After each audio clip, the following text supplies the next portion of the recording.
After overcoming complex regional pain syndrome through neuroplasticity techniques, I documented my journey in the book Unwinding Pain. Now I'm dedicated to helping fellow pain sufferers by sharing affordable and accessible pain management strategies on my YouTube show of the same name, Unwinding Pain.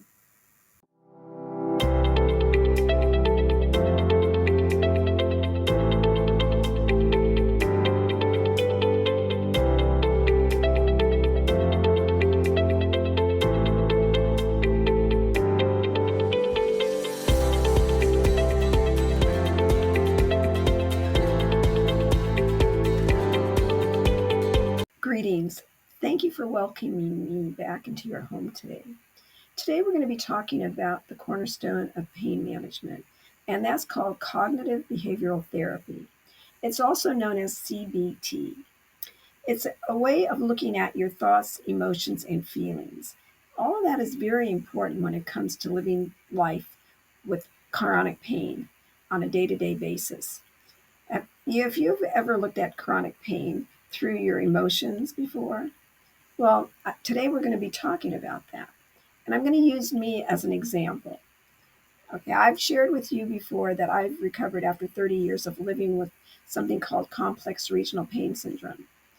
Now, though I have no more pain, I'm at risk to developing more pain if I injure myself.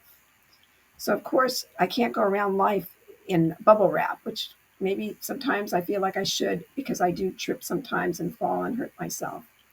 Well, almost a year ago, I was out walking with a dear friend and I slipped and fell because the trees in this suburban area had lifted the sidewalk up and it was an uneven cement and I fell and I hit my left hip.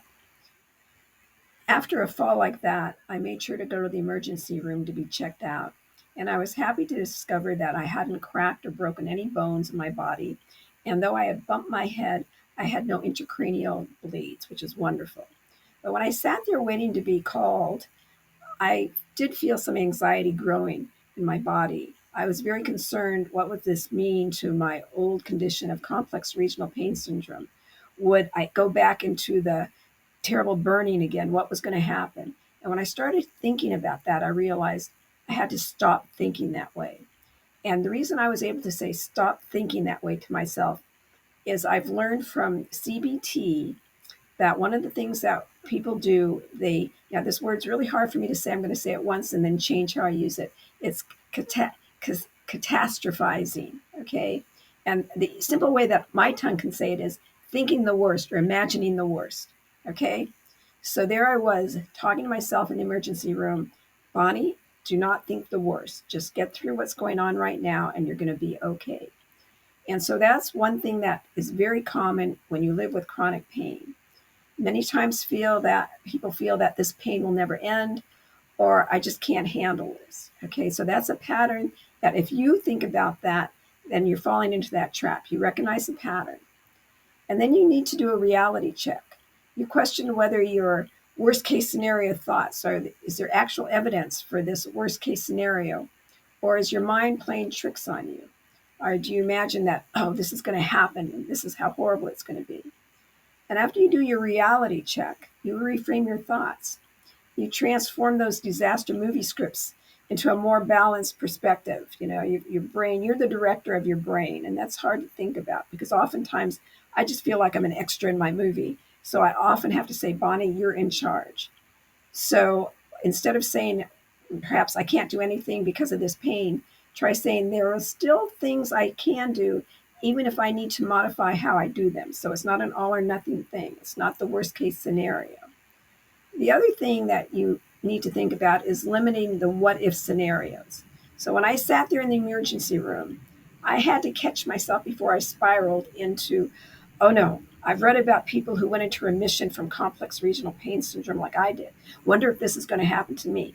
I read about this man who now can't do this because he fell again. And this woman who suddenly, after all these years, she can't use her hands again. I did not let myself get into that spiral of what ifs. I redirected my focus to the present moment and what I could do to control it. And the best thing I could do to control it is follow the doctor's advice to rest my areas, put ice for the first 24 hours and then heat after that, and it was going to take time for the inflammation of where I injured myself to go down. So what I did also do, and what you need to do, is focus on solutions. So I shifted my energy from the worst case scenario to brainstorming and problem solving. I thought, well, how can I live the next few days to be comfortable, take care of my injured part, and not worry about what was going to happen? And finally, the other thing I used was calming techniques. So when those terrible thoughts of, again, I can't barely say the word catastrophic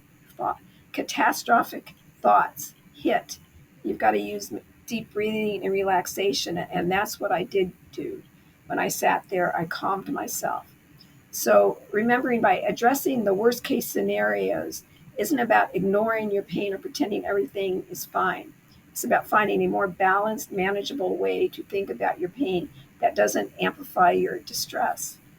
By tackling the worst case scenario thinking, you're not just changing your thoughts, you're potentially using ways to bring down the volume. And we're talking about increasing your comfort levels. So it does take practice, and I'm still not perfect doing it, but I'm working on it. And if you train yourself, you're training your brain, and it can be your ally, and you can be the director of it instead of being an extra in your own life. So that's all for now. See you next time. Bye-bye. I understand what it's like to live with chronic pain, as I shared in today's video.